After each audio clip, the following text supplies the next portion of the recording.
আমাদের এই ভদ্রলোক কি বলে আমরা একটু শুনি। আমি আশ্চর্য হয়ে গেলাম আজকে যে অর্গানাইজিং জামাত করেছে উত্তরাতে। প্রথমে আমাকে প্রাথমিক চিকিৎসাটা দিয়েছে কমপ্লিটারি, সেকেন্ড ওনারা রক্ত করে একজন ডাক্তার একজন অফিসারের, তার চেক করলাম আশ্চর্য হলাম এখানে মেডিসিন ওনারা দিয়ে জামাতের কাছে না। সেটা যে দলে হোক আমাদের জনগণের পরে যদি করে থাকে, একটা কথা মনে রাখবেন, আমরা যারা অসুস্থ রোগী এদের দোয়া আল্লাহর আকাশ পর্যন্ত পৌঁছে যায়। আমি একজন জাতীয় নাট্য অভিনেতা, আমার নাম এস এ আরএফি। সবচেয়ে খুশি হলাম যে এত সুন্দর ডিসিপ্লিন, এত সুন্দর কমপ্লিমেন্টারি ডাক্তারি সার্ভিস। প্রথমে ভাবলাম যে মেডিকেল ফ্রি, এর আগে আমি অনেক মেডিকেল ফ্রিতে গিয়েছিলাম, শুধু ডাক্তার একটা প্রেসক্রিপশন দিয়ে আমাকে বিদায় করে দিয়েছে। কিন্তু এখানে প্রেসক্রিপশন দেওয়ার পরে ওনারা রক্ত পরীক্ষা করলো, ওনারা মেডিসিন কি কি লাগে সম্পূর্ণ স্টেপ বাই স্টেপ ওনারা করেছে। আমি কৃতজ্ঞ বাংলাদেশ জামাত ইসলামের উপরে। আমি দোয়া করি, সবচেয়ে জিনিস হলো 14টা সেক্টর উত্তরা মডেল টাউন, একটা ভিআইপি এরিয়া।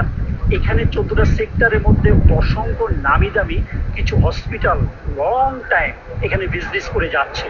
আমি দোয়া করি ওনার সার্ভিস দিয়ে ভালো, যেমন লুবানা হসপিটাল, কিসেন হসপিটাল, এরা এরা যে অনেক দামি একটা, কিন্তু ওনাদের কাছ থেকে আশা করি একদিন হোক, দুদিন হোক, এক মাস হোক, 2 বছর হোক, ওনারা যদি এরকম একটা ক্যাম্পেইন যদি করে, আমরা সেক্টরবাসী তো দোয়া করবো, পাশাপাশি আমাদের সেক্টর জামাত ইসলামের প্রতি আপনার কি আহ্বান থাকবে?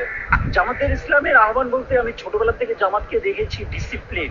আমি একটা জিনিস আপনাকে পার্সোনালি বলি, আমি যখন স্কুল কলেজে পড়তাম ক্লাসের তো ওনার মূল যেটা বক্তব্য আমরা জানতে পারলাম যে উনি জামাত ইসলামের পক্ষ থেকে যে চিকিৎসার সুবিধা পাইছে সেখান থেকে উনি খুব গর্ব।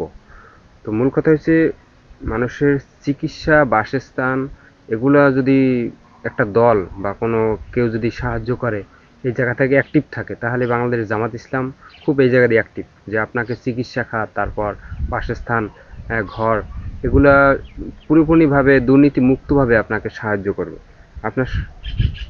তো উনি সেই জায়গা থেকে মূলত এই কথাটা বলছেন।